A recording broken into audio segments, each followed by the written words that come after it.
Get set, podcast listener, and be ready to win with your mentor, motivator, and marketer, Cam Roberts.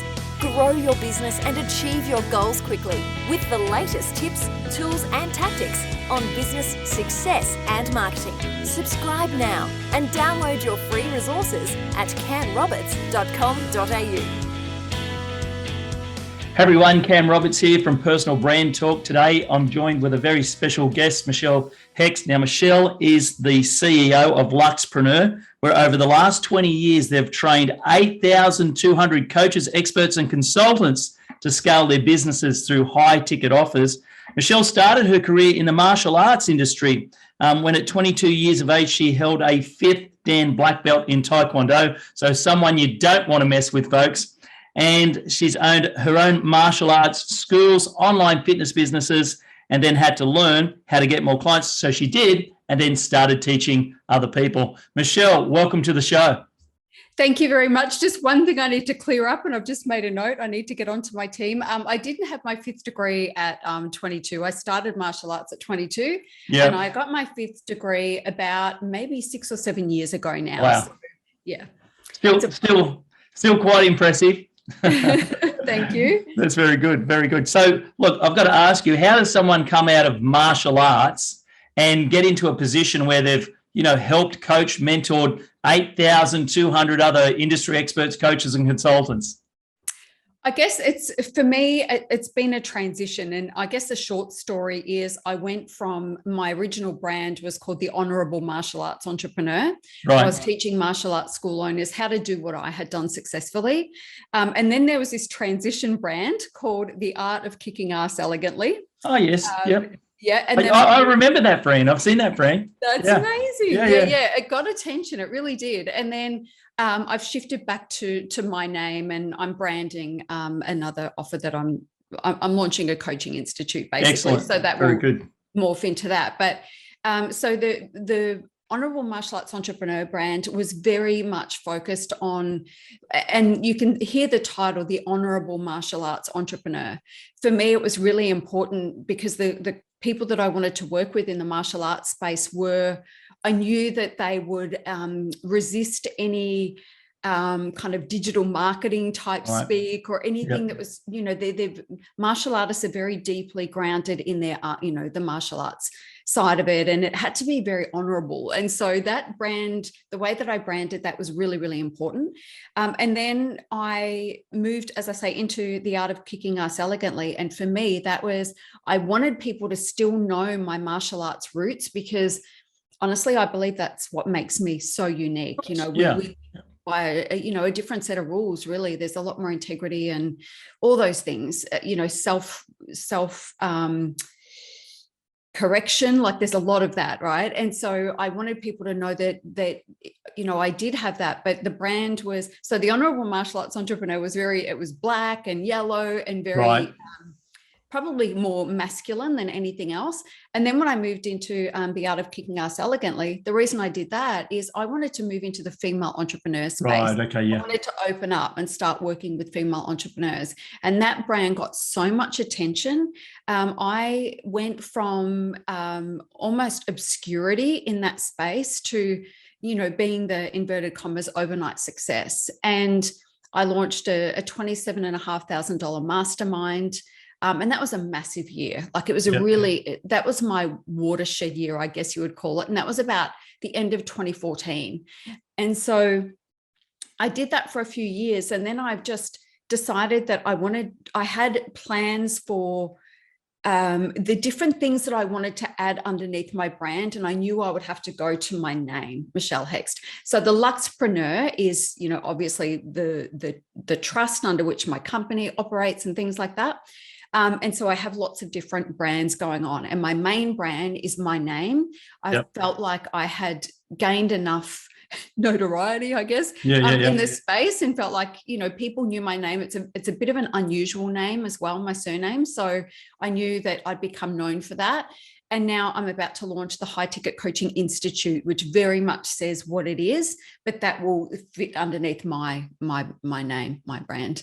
Excellent. Very good. And look, I've got to ask you, what can people expect if they join the High Institute? The High End Coaching Institute. Yeah. So the HighTicket Coaching Institute really is about, I work with a lot of coaches. You can see by my numbers that I've impacted a lot of, like, thousands of coaches over the years. I've been doing this 30 years, essentially, if we include the coaching that I've done in the fitness and martial arts space and things like that.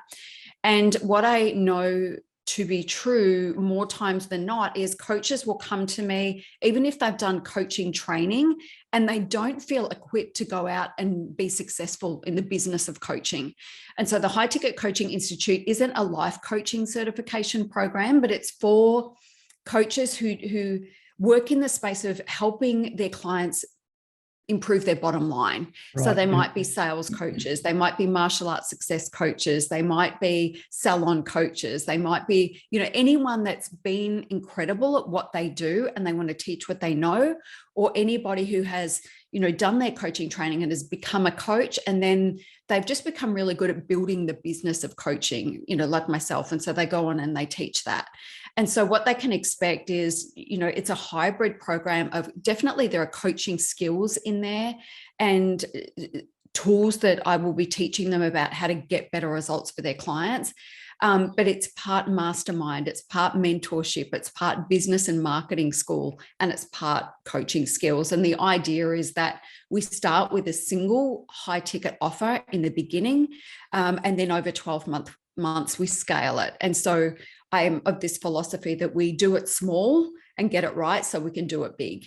And so we hone our craft and our skills and getting the results in the first, in that first offer, and then we get to leverage it and scale it from there. So it's a 12-month experience, and I haven't launched this particular program in this format before, but I've been running a mentorship and masterminds that are very similar to this. I'm just adding another component, which is where I teach the coaching skills as well. So they feel really equipped to get a result. Yeah. Yeah, that's really good.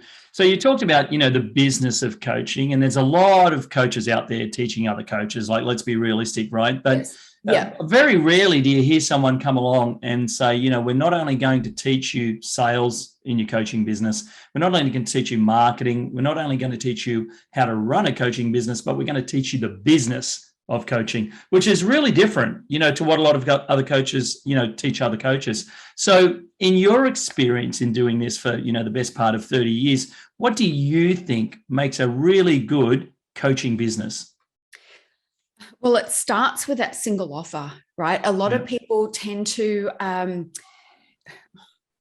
they by osmosis, most of the time, absorb what's going on in the industry and around them, and they try to fit themselves into some sort of box around that. And I do it quite differently. So I look at the individual in front of me. So if you're self-coaching, you want to have a look at, you, yourself, you, the coach, like, you're the most important component of this business. So what is it that you do? What is your sweet spot? What is it that you can produce a result with time and time again without you having to labor too hard, because it's an innate skill? And the tricky part about that is most coaches overlook their sweet spot because they feel like it can't be this easy. It can't be this simple. Doesn't everybody know this? When typically they don't. And so I help them to really get clear on, like, monetizing what that sweet spot is and packaging up in a way that just gets results. So I'll give you a quick example of a product that worked really, really well for me. It was a program called the 5K Formula for Coaches. And the tagline, or the big promise, is to create and sell your first $5,000 coaching package in 4 weeks or less. So that originally started as a private coaching package. I charged $5,000. It was a 4-week package. And for the first 2 weeks, we pulled the offer together. For the second 2 weeks, my people were selling, and they would sell between 2 and 4 coaching packages in that 4 weeks. Now, keep in mind, these are people that had been in business for a long time, coaching for a long time, but never really getting any traction. And it's really in the uncovering the sweet spot and knowing how to package that in a way that people can understand, oh, this is solving a problem that I have. And so I created that, and was really like burning out very quickly because it sold very, very well. And you could understand, right? People pay me $5,000 and they know they're going to make at least $5,000 back, more than that. And then they know how to fish, I'm teaching them how to fish. And so then I ran that program as a group coaching program, and now it sells as a digital course. And so this is the perfect idea of the perfect product, because it's solving a very real problem. Coaches don't know how to price and package themselves, and they don't really know how to sell themselves, sell their, what it is that they're offering.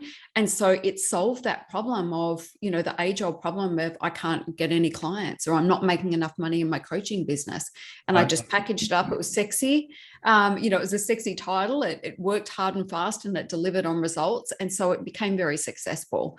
And that's a perfect type of offer for me. Whatever market you're in, even if you're in, not in a business space, if you're in a fitness space, or a relationship coaching space or something like that, always look at what is the big promise that you can make, that you can deliver, and don't be scared to make the promise. Too many coaches are too scared to make that big promise.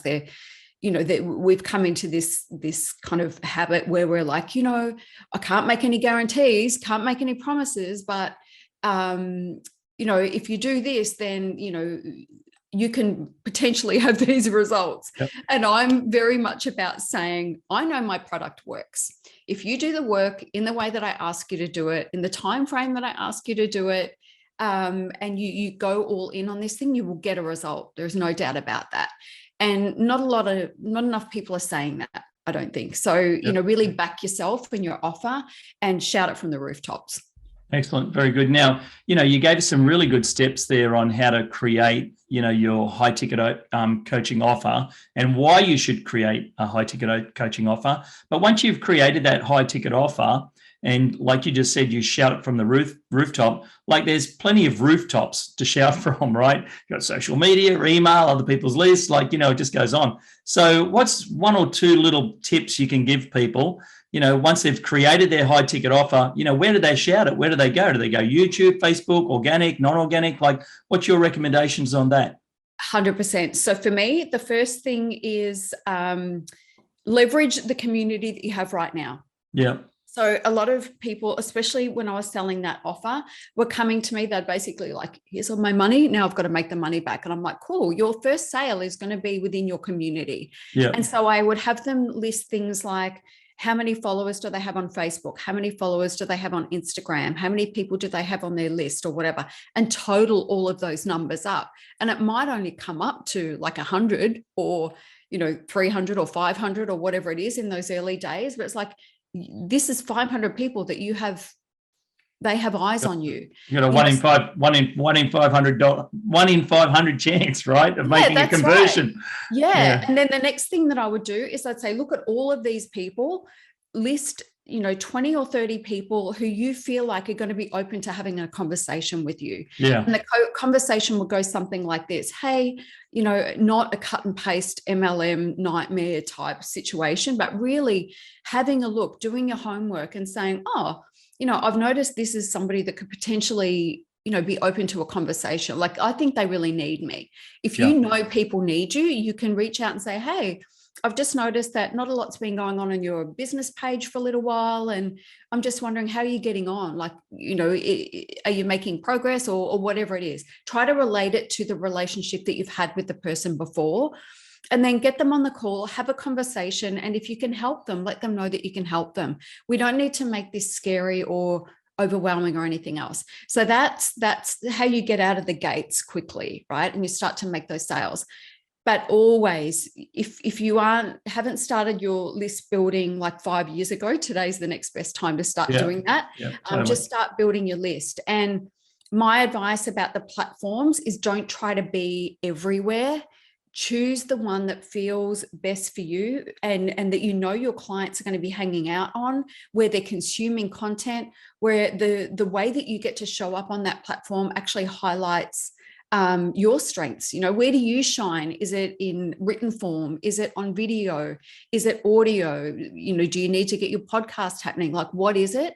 And then don't expect it to happen in 5 minutes. These things take time. So we always want to have a number of irons in the fire. So, if I've got my people reaching out, for example, they've got their list of 20 or 30 people that they're reaching out to, people will say no, people won't get back to you and all those sorts of things, but you keep circling back and following up that's really and good. keeping those relationships. Yeah. And then you build that into a system that will pay off. That will give you time and energy and space to be able to start to create your lead magnet and start paid traffic campaigns. And so I'm very much about starting right now with what you have, instead of waiting until you've got the money to advertise or waiting until you've got the whatever.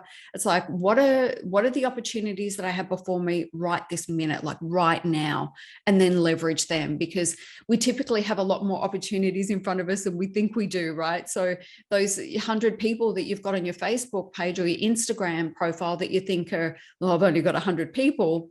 Well, if you're treating that as I've only got 100 people, how are those 100 people feeling? Like, what's your energy there? Yeah, that's really good. Get excited about the people that are following you. Imagine those 100 people standing in your lounge room. Like, that's a lot of people.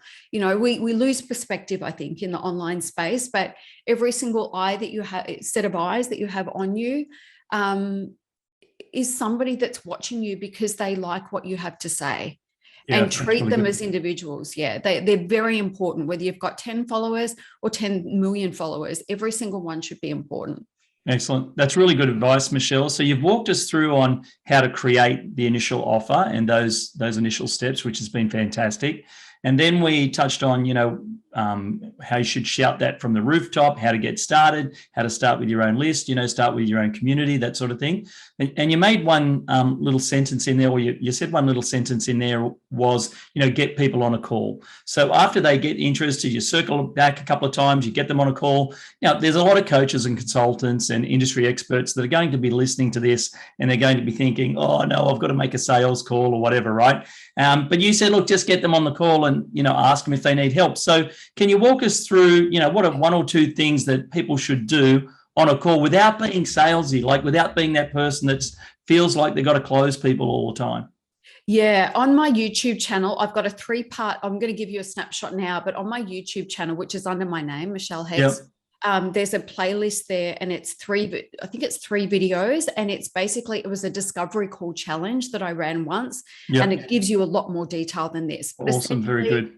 Yeah, so if somebody has said yes to be on a call with you, first, let me go back to when I first did my coaching training in like 1999, the discovery call script was like my enemy, and I sucked so badly at discovery calls, and I never got any better at them. I was just terrible at them. So I've orchestrated my business in a way that I never had to do discovery calls. Everything was lead generated and digital calls. I never had to do calls.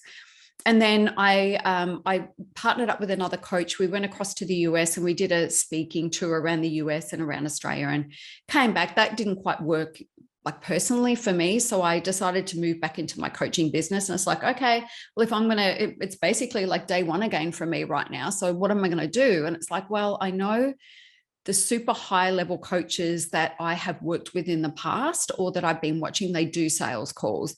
And it's like, well, if you want this to happen quickly, you're just going to have to do it, get uncomfortable and do it. And so I'm doing these things that I've told people to do. So I just reached out to a few people, they got on a call, and I basically threw away any script, threw any preconceived ideas of anything. Like I wasn't thinking about the close. I wasn't thinking about, will they say yes? Will they pick me or anything like that? It was really about, thanks so much for jumping on a call. Can you tell me what's going on for you right now? Like, where are things at? The last time we spoke, this happened, or I've noticed this or whatever. So just fill me in with what's going on. And then let them talk, shut up and let them talk. If you're talking more than your potential client, there's a problem, right? You're working too hard. And so you just let them have that conversation. You let them talk about everything that's going on for them. And then, you can ask a couple of questions or whatever. And then you might say, look, the reason that I reached out is I've got this program that I've just started running, and I think it's a perfect fit for that. Are you happy for me to talk to you about that? And they'll be like, yeah, of course. And then you can just say, well, how you said this program actually, this is how we get, whatever it is, right? Yeah. tell them how you can help. And then one of the things that I say as well is, like, I can tell you all the things about this program, but I'm probably going to be telling you a bunch of information you don't need. So what questions have you got for me? And that's really good. they'll ask a question or two, or usually the question is, how much is it? And then I'll just tell them the price. And then I shut up again. Like, we shut up. A lot of coaches especially the newbies, they want to fill the space, right? Correct, yeah. And we just have to shut up and let them process this. Yeah, and totally. Then the next question they'll ask, usually they'll say, you might have to have a small conversation about it. Or the next question, if they are really sold, they will say to you, do I have to pay up front, or will you accept a payment plan? And I'm like, yeah, I'm open to an installment plan. What did you have in mind? I used to go like, you can have 100 payments over the next 75 years, trying to make it affordable for people, but that's not my job. And so typically what I found when I just shut up is they'd say, do you mind if I pay half now and half like in a week? Yeah, it's really good. Like, yeah, sure, no problem. Yeah. I'm like, I would have offered 10 payments or something. That's right. Yeah. And so then I just go, yeah, no problem. How do you want to pay? Do you want to pay a deposit now, or do you want me to invoice you or whatever? And then you just move into the negotiation of it. Now, say somebody says to you, will you take an installment plan? And you go, yeah, sure. And say it's a $10,000 offer, right? And you're working with them for, 12 weeks or something. And then they say, do you mind if I pay $1,000 a month? And you'd be like, look, that doesn't really work for me because the payments need to be paid before, and you just go backwards and forwards. And if it's really not affordable to them, have a fallback offer, an offer that instead of being 12 weeks is 4 weeks. And it's like, look, for this amount, we can do this first part. And so I teach this fallback offer concept. And what tends to happen is the fallback offer becomes the full-blown offer because we make that appealing. And then if they really, really can't afford it, then that's okay, right? It's like, no problem. I'm not going anywhere. Make sure you stay in touch. Do you mind if I follow up with you in, a month's time or something like that? Add them to your system, follow up. So many sales are made in the follow-up. So many sales, the person says, no, I can't afford it right now. You go back in 6 months' time and you ask the question, how much money do you reckon you would have made working with me over that 6 months? Yeah, lost opportunity. Yeah. Yeah. Yep, that's really good. Yeah. So that's fantastic. You've given us a whole bunch of really useful strategies for, creating an offer, how to shout it from the rooftop, and also even how to, get people to sign up for it. But let's switch gears for a minute and let's talk about maybe some of the mistakes you see coaches make. Like, what are 1, 2, or 3 common mistakes you see coaches, consultants, and industry experts make in their business of coaching, not just, in the marketing or the selling of it? Yeah, I think most of the problems, though, are in the marketing and the selling. Right. Do you know what I mean? Because they're not clear about the offer. So the first thing is, I guess the mistake they're making is they make it about them, right? Yeah. So if your sales page starts with me, I can do this, I can do that, that's a problem, right? We always want to be coming at any copywriting, any offer, any communication with our clients from the perspective of the client. Like, what's in it for them? They don't care about you. They care about what is the result that you can deliver. They're watching you, not because they want to be entertained by you, but because they're like, what can I get from this? What can I take away from this?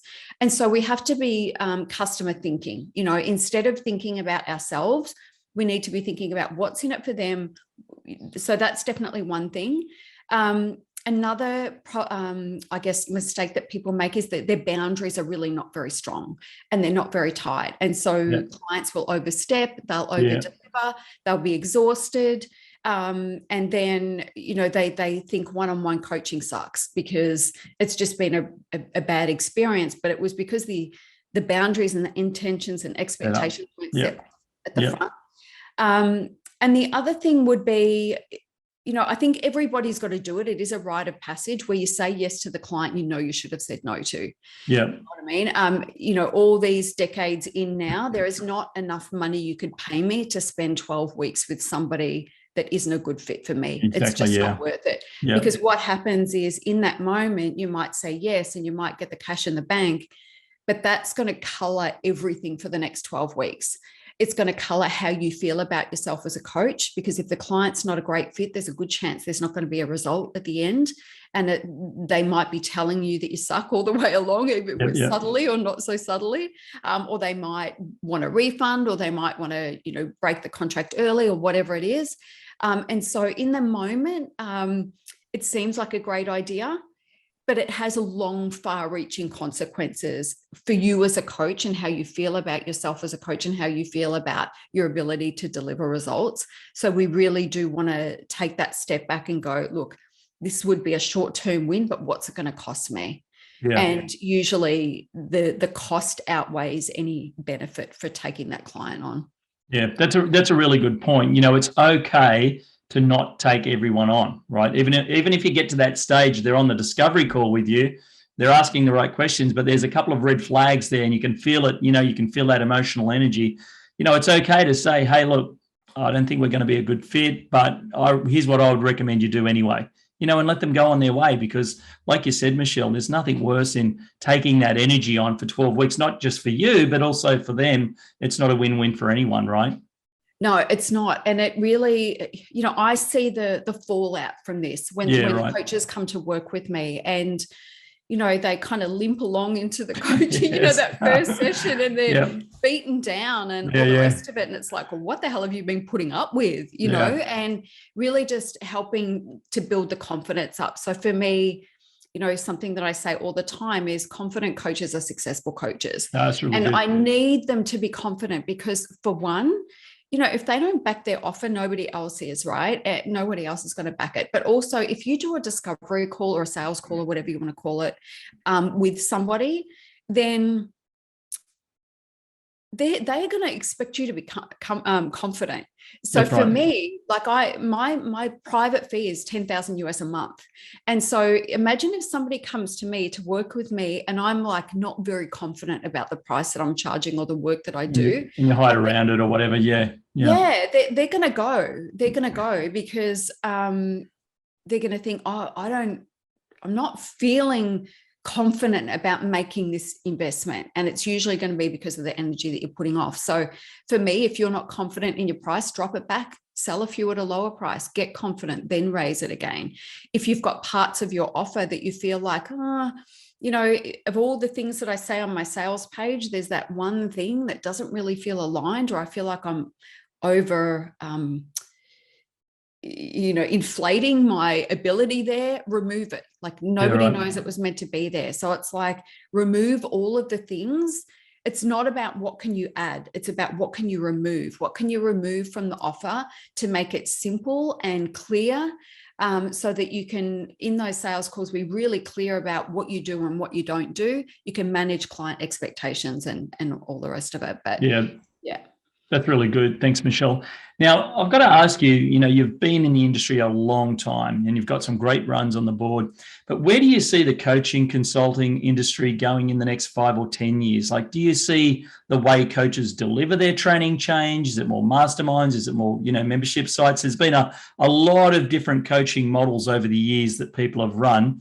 What do you see, or what do you think is going to be the successful ones in the next 2, 3, 5 years?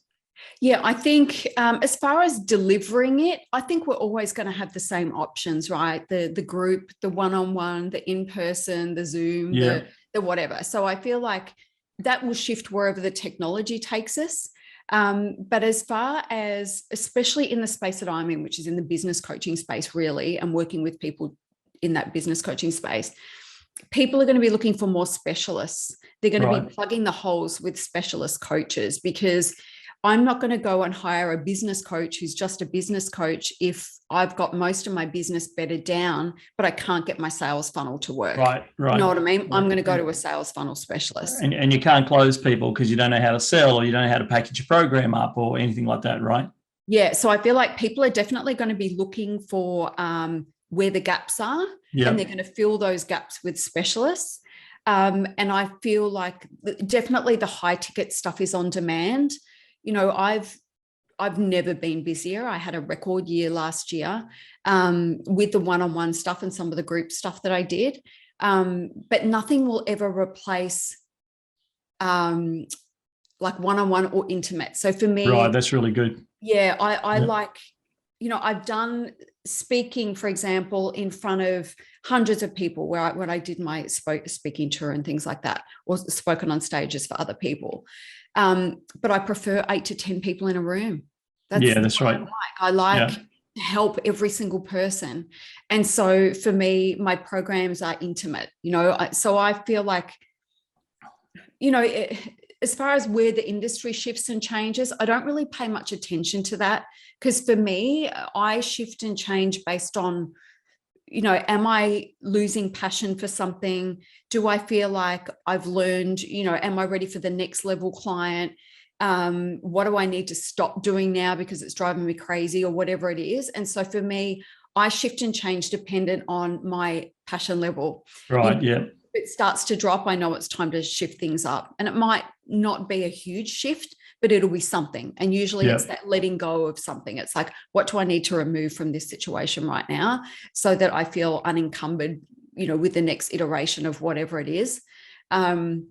So I think, don't worry about what the industry's doing. I've never worried about what the industry's doing. I worry about what I'm doing. And the question that we need to be asking ourselves is, is this something I'm passionate about?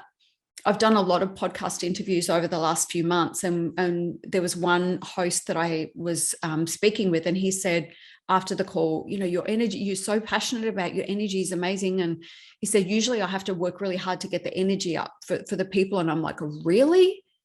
Wow. Like, how can you not be excited about the work you do and the people that you're impacting and all those sorts of things? And for me, I'm sure I've been in that place, but usually I'm a step ahead. And usually it's like, I feel like I'm getting done with this now. And maybe that's just so many years in the industry, but I feel like this is coming to a completion for me now. And now I'm ready for the next thing. And then I just get excited about that and take my people along the right, with me. Very good. Hey, look, one last question, and then, we'll do a quick wrap up. But the question I've got to ask you is that, when you're creating that offer, and you've talked about, one-on-one group speaking and all sorts of different things, how does a coach know they're not getting distracted in going the wrong way, with a group or with speaking or something else? I call it chasing the bright, shiny object syndrome. So how do they know that they're on the right track with, their high ticket offer? I think what happens is we have a lot of emotion, right? And we ride these emotional ups and downs, but we always come back to the thing, right? The thing that feels right for us. And so for me, when I begin, I'm very excited about it. I've mapped it out. I've thought about it. I've done the visioning of what I try to experience in my mind, the outcome. So for example, my HighTicket Coaching Institute, I played around visually with the numbers that I want to take on each time so that I can make sure everybody's been taken. Like, I play it all out in my head, right? I eliminate anything that's going to cause me frustration, or, one of the biggest skills a coach can have is self-awareness, and you've got to know yourself, and you've got to know yourself, not just in the moments of inspiration, but in the everyday. Do you know what I mean? Because we all have those. It's like the diet starts on Monday for people, and by Friday it's not there. So we want to, like, always be chasing the person that we want to be on Monday, but we've got to be realistic about when the dust settles and I'm, probably an elevated version of it, but when I'm sitting where I normally sit energetically, am I going to want to do this? Yeah, right. Does this still feel exciting to me? Does this feel like something that I want to put my time and energy into? And I guess the signs for, are you chasing something shiny, is if you look at something somebody else is doing and you're like, oh, I want to do that, but it's not aligned. It's not, you've never really given any thought to it before. For me, I'm definitely inspired by some different people that are online, but for me, it's like, oh, they're doing a similar thing to what I'm doing, and I can see how far we can take this. It's not like I'm going to just abandon whatever the hell I've been doing because that looks better. Do you know what I mean? Yeah, great advice. Yeah, that's really good. All right, Michelle, we're almost out of time, but before we wrap up, if people want to reach out to you, learn more about what you do, maybe inquire about the Institute, what's their next step? Where can they go? Yeah, so if you go to michellehext.com, you'll be able to click on there's something in the navigation there to take you to the Institute. And also my Instagram. So that's at Michelle Hext. I do, I'm in my DMs, I answer them myself. And I have a lot of conversations in there. So michellehext.com or Michelle Hext at Instagram, and feel free to drop into my DMs and let me know that you're interested in, whatever it is, and I can put you on the right path. Excellent. And we'll make sure we put all of those links in the show notes, folks. So make sure you reach out to Michelle and have a conversation. Well, Michelle, thank you very much for coming on the podcast show. You are very welcome. Thanks so much for having me, and amazing questions.